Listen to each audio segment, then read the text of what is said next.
Il était attendu depuis des années, il a enfin vu le jour.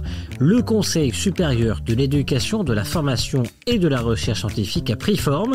Ses membres ont été nommés mi-novembre par le roi Mohamed VI, avec à sa tête l'ancien président du Perchoir, Habib Malki. L'éducation, un des sujets principaux des Marocains. Mais à quoi s'attendre avec ce conseil? Quel sera son rôle? Quelles attentes? Passage au SCAN. Je suis Landry Benoît, vous écoutez le SCAN, le podcast actu de Tel Quel. Et ce jeudi 8 décembre 2022, je vous propose un regard sur l'éducation avec une interview d'un membre du Conseil supérieur de l'éducation, de la formation et de la recherche scientifique, Jamil Salmi. Il est expert mondial en matière de réforme de l'enseignement supérieur. Au cours de ces 20 dernières années, il a apporté ses conseils aux gouvernements et dirigeants universitaires de plus de 80 pays dans le monde. Ma consoeur Mathilda Perroni a pu l'interroger. Bonjour Jamil Salmi. Bonjour. Vous avez été nommé par le roi Mohamed VI membre du Conseil supérieur de l'éducation, de la formation et de la recherche scientifique. C'était donc mi-novembre 2022. Vous vous attendiez à cette nomination? Pas du tout.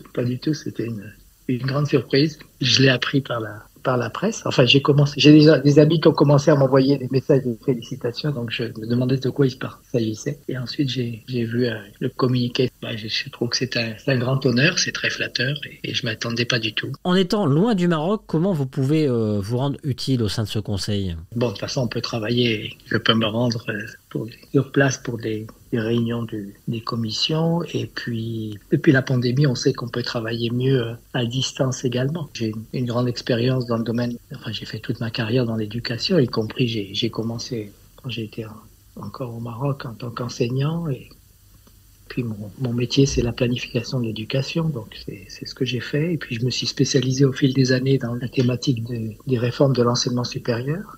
J'ai une expérience internationale assez longue et assez vaste, puisque j'ai eu le privilège de pouvoir travailler dans un grand nombre de pays, dans toutes les régions du monde. Et je crois que c'est une des contributions que moi-même et puis les autres collègues, j'ai vu qu'il y a dans la liste qu'il y avait quelques collègues qui font partie des diasporas aussi, qui ont leur expérience professionnelle soit en Europe, soit en Amérique du Nord, et que apporter un regard extérieur et regarder un peu des options différentes peut aider aussi à trouver des nouvelles solutions à des problèmes que notre pays vit depuis longtemps.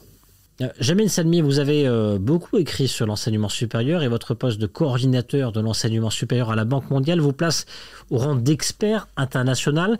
Quels sont les enjeux auxquels, selon vous, le Maroc doit faire face aujourd'hui en termes d'éducation? Je crois qu'un des grands défis auxquels font face nos dirigeants, c'est comment surmonter la tension entre le nombre et la qualité des effectifs scolaires qui augmentent rapidement et qui devraient encore continuer à augmenter, et des ressources limitées et l'exigence d'améliorer la qualité de l'enseignement à tous les niveaux. Donc ça, c'est un grand dossier pour lequel il n'y a pas de solution magique, de réponse facile, mais je crois que l'idée d'avoir un conseil avec le nombre d'experts et de gens qui ont de l'expérience dans ce domaine, c'est d'essayer d'échanger des idées, de confronter des idées, et d'essayer de trouver des solutions aux problèmes structurels que le système d'enseignement rencontre. Est-ce que vous avez connaissance de pays ou de modèles d'enseignement qu'on pourrait prendre ici au Maroc comme exemple? Je vais vous raconter une expérience que j'ai eue il y a un certain moment. J'étais responsable des programmes de la Banque mondiale en Amérique latine. Et l'UNESCO avait fait des évaluations des connaissances des jeunes dans le primaire pour tous les pays d'Amérique latine. Et à la surprise de tout le monde, c'est Cuba qui avait obtenu les meilleurs résultats. Et donc, dans un premier temps, les collègues des autres pays d'Amérique latine ont dit parce qu'ils ont dû tricher. On s'est aperçu que non, ils n'avaient pas triché. Et j'ai eu l'occasion de partir avec une délégation pour voir sur place un peu, pour essayer de comprendre ce qu'ils faisaient de bien. Et il y avait 3 choses qui m'avaient frappé. La première, c'est que les enfants étaient en bonne santé. Ils étaient bien nourris et en bonne santé. Dans beaucoup de pays où j'ai travaillé, et j'imagine que c'est encore un peu le cas, peut-être dans le monde rural, dans certaines régions éloignées du royaume, où vous avez encore des enfants qui vivent dans des familles pauvres et donc qui ne sont pas nécessairement bien nourris, ce qui peut influer non seulement leur développement physique, mais également leur développement intellectuel et émotionnel. Et puis, dans le cas de Cuba, ils avaient universalisé, généralisé l'accès au jardin d'enfants. Ils avaient mis en place des systèmes communautaires et donc déjà dans les premières années de leur vie, les petits-enfants ont des stimulations intellectuelles qui est très importante pour pouvoir ensuite bien continuer les études. Ça, c'était le premier point. Le deuxième point, c'est qu'ils ont une formation des enseignants très solide. Je crois que ça, c'est le grand défi pour notre pays, c'est que si l'enseignement est de mauvaise qualité, les sortants de l'enseignement ne sont pas bien préparés et ceux qui vont suivre une formation pour devenir maître dans le primaire ou professeur dans le secondaire ne vont pas être très bien préparés sur le plan académique et donc on entre dans un cercle vicieux et pour rompre ce cercle vicieux, il faut vraiment transformer la formation des enseignants et qu'on ait vraiment des enseignants de haut niveau qui puissent changer le contenu et la pédagogie au primaire comme au secondaire. Ces trois aspects de préparation au niveau de la maternelle ou du jardin d'enfants, de la bonne santé des élèves et puis de la bonne formation des enseignants. Et surtout, quand on dit bonne formation, c'est aussi utiliser des méthodes pédagogiques modernes, innovantes pour rendre l'expérience d'apprentissage stimulante, intéressante pour les enfants et s'éloigner donc d'un modèle traditionnel qui s'appuie trop sur la mémoire et la répétition de manière mécanique. Jamil Salmi, j'aimerais qu'on aborde d'autres questions en parallèle tout aussi important pour le contour de ce modèle d'éducation marocain à l'avenir.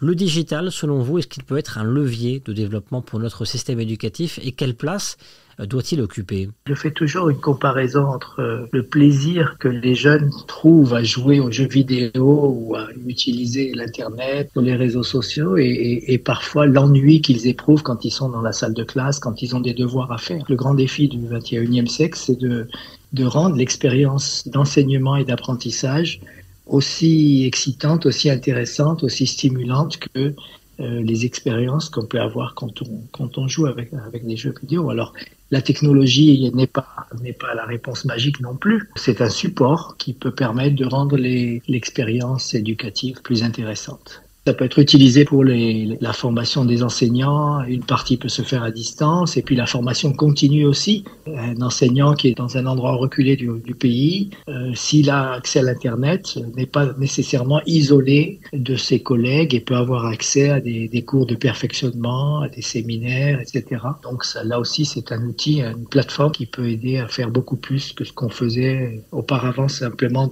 en face à face. Je voudrais qu'on parle également de déperdition scolaire. Chaque année, 300 000 élèves marocains quittent les bancs de l'école. La déperdition scolaire est un véritable fléau, tout comme le nombre de NEETs. Ces jeunes sans emploi, sans formation, qui représentent près de 30% de la jeunesse marocaine. Quel est votre regard actuellement sur la stratégie adoptée pour pouvoir récupérer ce capital humain et le mettre au service du développement économique et social ? C'est très important, c'est un drame parce que comme je disais tout à l'heure, non seulement on n'a pas suffisamment de ressources, mais en plus, il y a une grande déperdition de ces ressources, un gaspillage, aussi bien au point de vue des moyens financiers de l'État, mais si on pense aussi aux individus qui commencent des études et qui ensuite abandonnent, c'est un grand gâchis pour tout le monde. Et donc, ça, c'est le défi de l'enseignement, et c'est un grand défi pour les enseignants.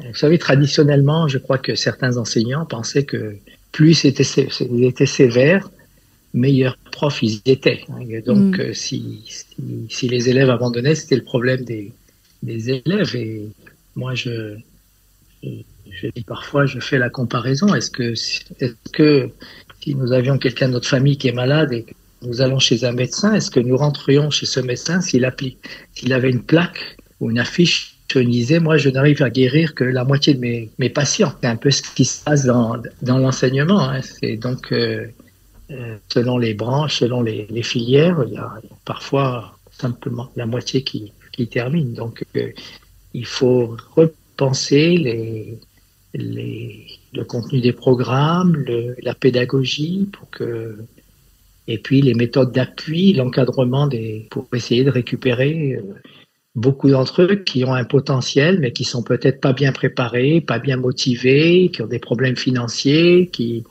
donc là, il y a tout un travail à faire et je crois que Bon, là aussi, il faut voir comment, avec le nombre qu'on a, est-ce qu'on peut, avec les assistants, avec les travaux dirigés, avoir une relation plus suivie, peut-être utiliser aussi le mentorat, avoir un élève de troisième année qui aide les élèves de première année, quatrième année qui aide les élèves de deuxième année, pour renverser cette tendance qui est bien dramatique pour tous ceux concernés. Vous semblez être en faveur d'une université plus solidaire, Jamil Selmi. Tout à fait, que ça soit la responsabilité de tout le monde. C'est-à-dire que si mon élève, mon étudiant échoue, c'est pas son problème seulement, c'est aussi le problème du corps enseignant et de l'administration. Autre sujet, l'enseignement supérieur, vous connaissez bien, le Royaume compte 1 million d'étudiantes et d'étudiants au Maroc. Le ministère de l'enseignement supérieur, Abdelatif Miraoui, a parlé récemment de créer un fonds financier pour la recherche.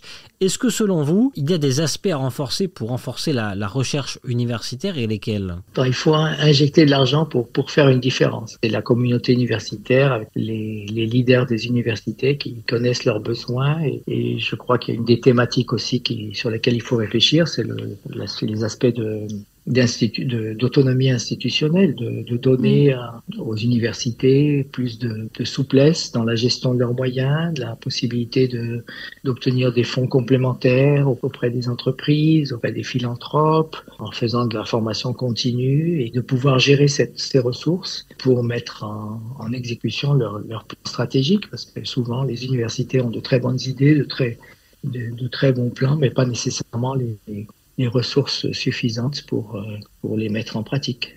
Et c'est quoi l'université d'avenir pour vous ? Au XXIe siècle, la ressource la plus importante, ce sont les hommes et les femmes, c'est les talents. Et donc, c'est pour cela que l'éducation et l'enseignement, c'est vraiment la base du développement. Et quand on voit les pays qui ont le plus avancé en Asie, c'est très clair. C'est là où il faut faire, c'est le meilleur investissement pour l'avenir du pays. Investir aussi, s'assurer qu'il y ait égalité entre les filles et les garçons, qu'on n'ait pas de talent perdu entre les régions. Peut-être juste un mot sur l'importance d'être, surtout pour l'enseignement supérieur, d'être bien ouvert au monde du travail. Notre pays, comme d'autres pays, est en train de passer par la transition digitale. Et puis également, il faut penser à la transition climatique. Et donc, ça va nécessiter de nouveaux emplois, de nouvelles formations. Comment rendre les campus universitaires plus verts, encore plus alignés avec les besoins d'une économie propre pour notre pays, pour notre planète.